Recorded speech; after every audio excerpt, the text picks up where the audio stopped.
մարդ ես, ով չի մեղ գործում իր կյանքում, բայց եթե դու այդ ընթացքում քո մեղքը գործած գալիս ես խոսքի Աստծո առաջ քո մեղքերն կամ էլ գնում ես, որ ասում մի բանով գիտակցաբար դու ներողություն ես խնդրում կամ գիտակցաբար դու քո մեղքերը փորձում ես, որ ասում բանալես չէ, դա նորմալ է։ Եթե այդ մեղքով չի դժվել ուրիշը, եթե այդ մեղքով չես խոսքի ազգի ժողովրդին զոհաբերել կամ այդպես աստիճանի բան հասցրել, վնաս հասցրել,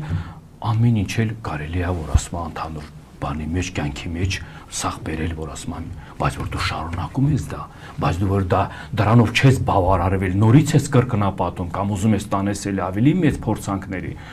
դու սատանա ես, դու իրավունք չունես այս հողում, այս սուրբ հողը, սուրբ հողում նմանատիպ հայեր իրավունք չունեն ապրելու գնամ։ Սենց սուրբ հողում իրավունք չունեն նմանատիպ հայեր ղեկավար լինել կամ եկեղեցական լինեն, այս որ տեսնում եք, որ ինչեր է կատարվում, սա ժամանակավոր է։ Սրանք բոլորը պատժվելու են, նորից եմ ասում, մի մասը Աստծո կողմից, մի մասը հանրության կողմից, մյուս մասն էլ օրենքի կողմից։